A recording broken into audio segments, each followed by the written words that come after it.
Now, goblins have to be the most popular creature type, right? I think everyone in their Magic career entertains making a goblin deck at some point. But Chris, why now?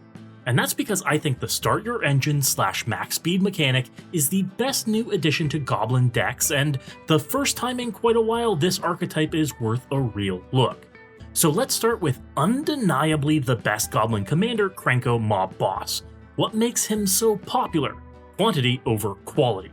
This 4-mana 3/3 Goblin Warrior reads tap, create X 1/1 red goblin creature tokens, where X is the number of goblins you control.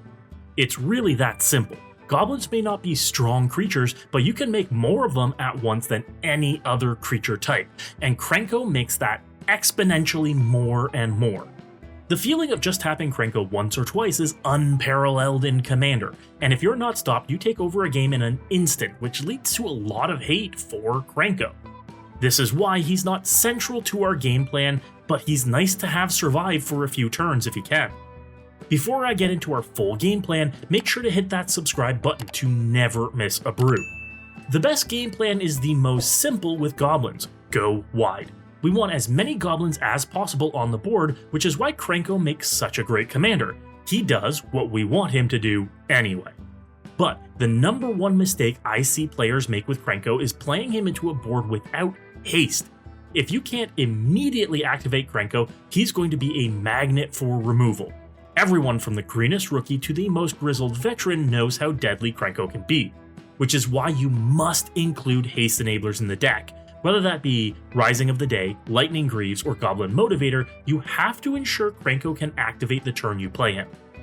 And that gets me to the earlier point in that the Start Your Engine / max speed mechanic gives goblin decks a big boost. Amonkhet Raceway and Howl Squad Heavy both give Krenko haste and have max speed attached to them, with Howl Squad Heavy being maybe your biggest mana producer ever in this archetype, making a mana for each goblin you control if you have max speed. But having only 2 sources of max speed means it's unreliable to get online early consistently. So Burnout Bastronaut and Muragonda Raceway both lend more instances of max speed to the deck too, either to provide more damage or more mana, 2 things we're going to want to get. Now, for those unfamiliar with how Start Your Engines and max speed works, when you play a card with Start Your Engines, you get 1 speed. At the end of each of your turns in which an opponent lost life, including the turn you started your engines, you gain another speed. Once you hit 4 speed, as little as the 3rd turn after gaining speed, you have max speed, which gains these cards bonus abilities. Bonus abilities that are absolute bangers in a goblin deck, and why it's worth a revisit in building this archetype.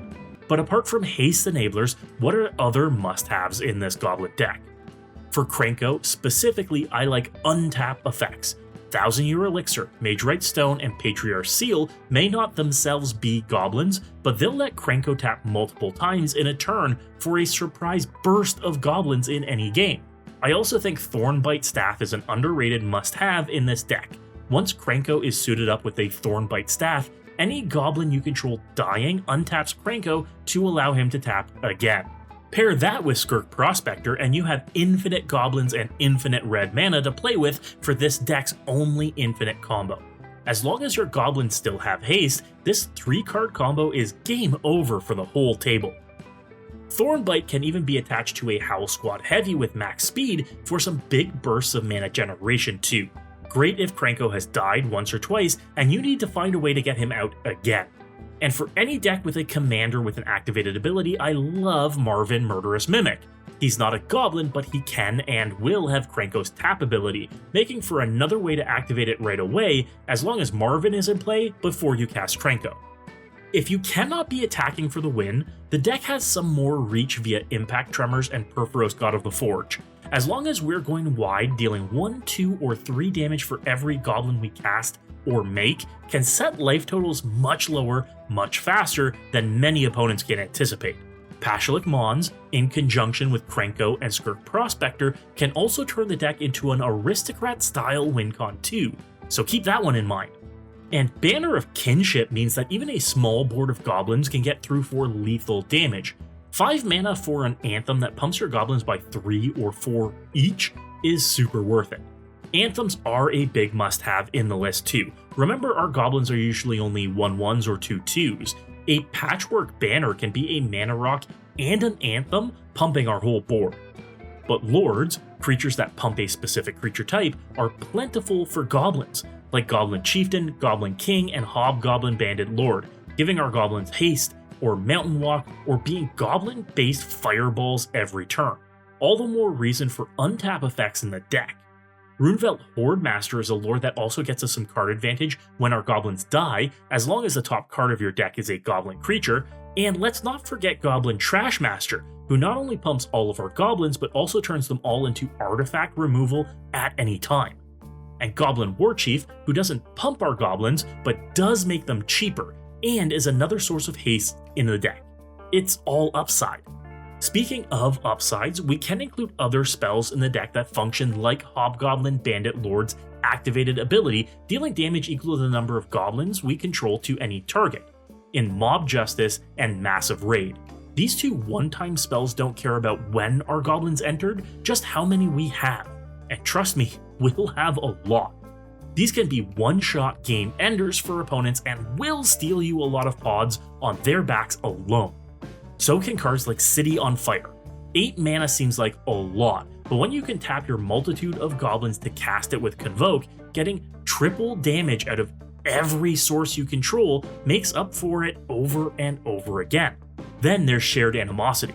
Any Kindred deck in red needs this card, as getting a massive pump on attack for each of your goblins means just one sneaking through can eat a massive chunk of life from any opponent. How about the other goblins in the deck? What other goodies have I packed the list with? First, we have Goblin Matron and Goblin Recruiter in the deck for some ways to tutor up specific goblins when we need them. With Goblin Ringleader, Conspicuous Snoop, and Mux's Goblin Grandee for ways to make use of stacking the top of our deck with goblins and for some amazing card advantage. The new Moria Marauder is also maybe the best source of card advantage in the deck, behind Skullclamp of course, since any goblin dealing combat damage to a player gets you a card deeper into your library with Impulse Draw. Just make sure you have the mana to cast the important cards.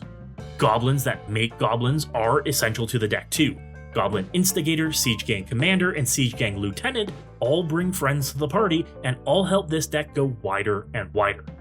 So do Goblin token creating spells. Dragon Fodder, Krenko's Command, and Hordling Outburst make us enough goblins on their own to drive the whole deck's engine. Warren Instigator and Goblin Lackey are big helps in getting us ahead of curve by letting us just put goblins directly into play on combat damage. In Commander, a 1 or 2 drop can easily connect a few times if you want to put an early start in the game. And we have a few individual heavy hitters in the deck too, like Goblin Pile Driver. To this day, it is my favorite goblin, and a one-way ticket to game over for any mono blue player with protection from blue. On attacking, this is the biggest goblin you will ever see. Same with Foundry Street Denizen. This common 1-mana goblin can get entirely too big with just one activation of Krenko, or even just upon making 2 to 3 tokens in a turn. Then let's finish off by simply giving every creature we control first strike with a Bloodmark Mentor. Not technically a lord, but making our goblins efficient attackers or blockers is super effective. But this deck does have its weaknesses. Like any Kindred deck, a board wipe will be back-breaking. Having to rebuild your team in red with a distinct lack of protection or gotcha spells can set you back to the Stone Age. We really only have Tybalt's Trickery or Untimely Malfunction to protect us here, though upgrading the deck with a Deflecting Swat is recommended if you're more Krenko focused. Speaking of the upgrade, I've currently built the deck as a Bracket 3 deck without any game changers. I do have Blood Moon in the deck.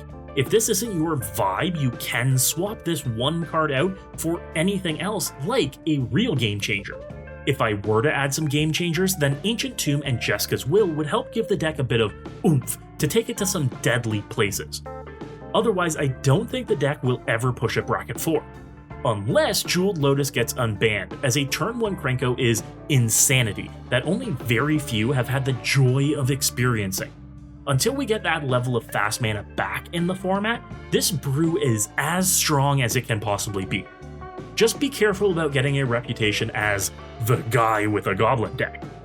Let me know in the comments below how you'd build your Goblin deck and what, if any, cards I've missed.